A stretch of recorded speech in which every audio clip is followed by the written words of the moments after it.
Vacanze finite per il San Salvatore Selargius, sesto anno consecutivo in Serie A2. Coach Fabrizio Staico, quali sono le sensazioni nel giorno del raduno? Ma tanto entusiasmo, come d'altronde lo è stato in passato in questo giorno.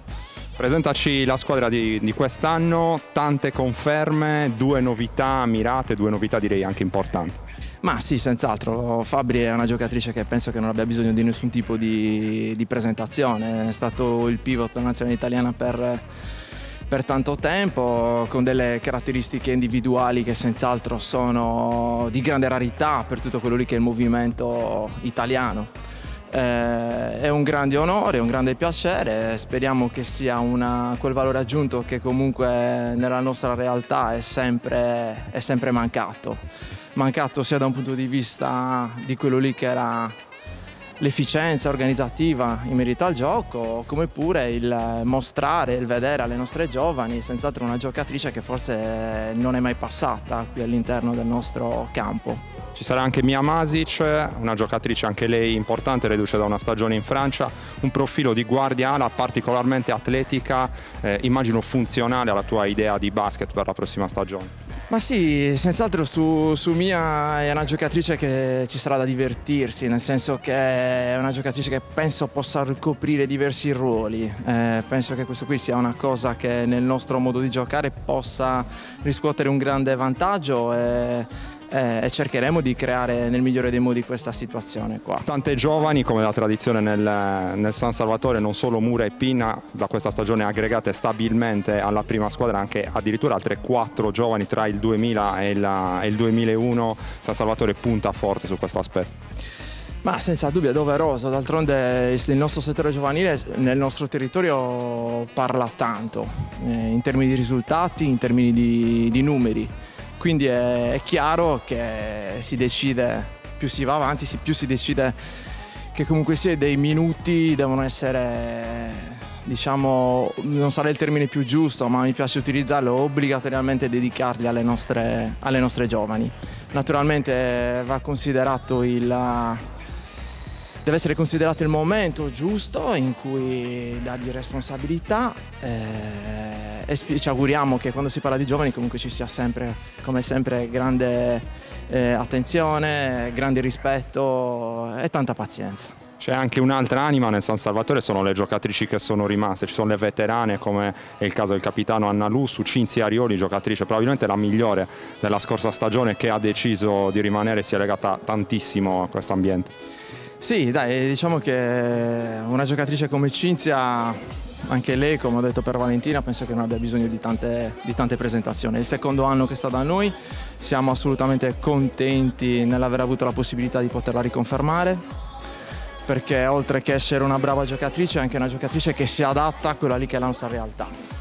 Questa cosa qui è una cosa assolutamente di grande importanza nel nostro movimento. È una giocatrice che da noi inizia quello lì che è la seconda stagione, ma mi dà l'impressione quasi che sia una giocatrice che ci sia stata già da tanto tempo. Poi non lo so se questo qui è una cosa che manco di umiltà io nel dichiarare questo, e se dovessi farlo vuol dire che è tanto brava lei a recitare, a calarsi in questa parte.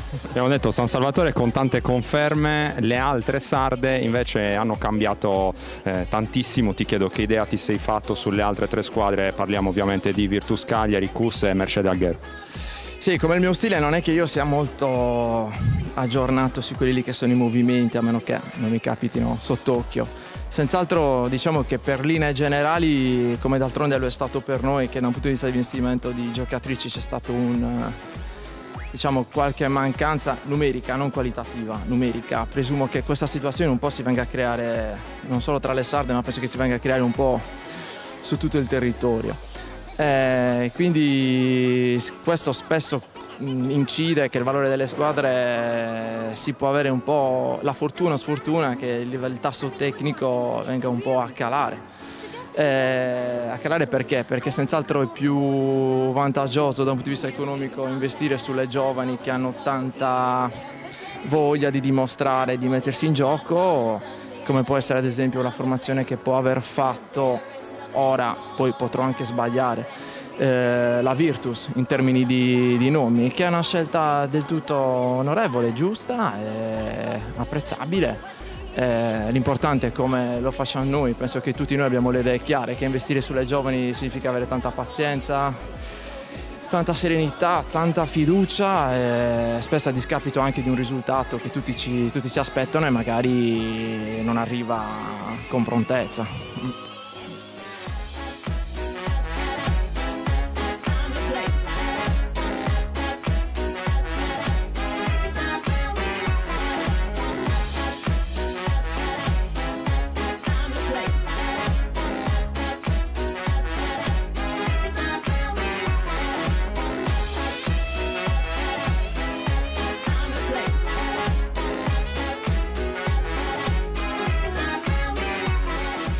Presidente Marco Mura, con quali obiettivi e con quali ambizioni San Salvatore si avvicina al nuovo anno? Diciamo che gli obiettivi sono sempre gli stessi, quelli di una salvezza tranquilla come lo è stato lo scorso anno e un miglioramento un po' in quello che è il gruppo, soprattutto per quanto riguarda il minutaggio delle nostre giovani. L'anno scorso abbiamo fatto un buon campionato, forse poteva finire anche un po' meglio, però siamo stati soddisfatti perché abbiamo avuto la possibilità di inserire qualche nostra giovane e niente, quest'anno abbiamo un po' rivisto l'organico, abbiamo confermato molte ragazze, però finalmente abbiamo trovato quella lunga che andavamo negli anni cercando, che è Valentina Fabbri. Poi siamo riusciti a prendere anche Mia Masic, riteniamo di avere anche una squadra abbastanza equilibrata che ci può far prendere delle belle soddisfazioni. Ci sarà bisogno ovviamente anche dell'apporto della panchina, primo quintetto di altissimo livello. Ci saranno giovani che usciranno dalla panchina e sono quasi tutti prodotti del vivaio del San Salvatore, immagino un motivo d'orgoglio per voi. Ma sicuramente, noi siamo già 2 anni che cerchiamo di portare avanti la politica dell'inserimento delle nostre giovani. È iniziato prima con Francesca Mura, l'anno scorso ha avuto del minutaggio Denise Pinna, quest'anno portiamo dentro delle 2001 come Viola Loddo e Giulia Melis e anche delle altre 2000 che sono Chiara Poling e Sara Lorusso, tutte ragazze del nostro vivaio. È stato complicato portare a Selarus una giocatrice di alto livello come Valentina Fabbri. Ormai il vostro è un nome importante a livello del panorama nazionale della pallacanestro e anche questo immagino vi renda orgogliosi. Ma contrariamente a quanto si possa pensare non è stato così difficile portare Valentina da noi, perché già nel primo contatto c'è stato un entusiasmo da parte di Valentina di venire a San Salvatore. Questo perché diciamo, tutte le notizie che ha lei ricevuto in merito alla nostra società sono state positive, quindi c'è stato un entusiasmo e ce l'ha detto da subito: non vedo l'ora di iniziare perché l'avventura da voi, perché è una società di cui si parla bene e questo per noi ovviamente è un motivo di grande orgoglio. C'è qualcuno che dice il quintetto del San Salvatore vale i playoff, il presidente Mura è sempre molto cauto, cosa possiamo rispondere? E lo saremmo sempre, anche l'anno scorso era un quintetto da playoff, poi abbiamo visto e ci siamo salvati serenamente e tranquillamente, è stata la cosa più importante. Ma sì, è vero, abbiamo delle ragazze importanti, inutile nascondersi dietro un dito, però il nostro obiettivo, ripeto e lo dirò sempre, è quello di salvarci. Poi se vengono i playoff ben vengano, ovviamente il valore delle ragazze c'è, ci auguriamo che esprimano il loro valore in campo.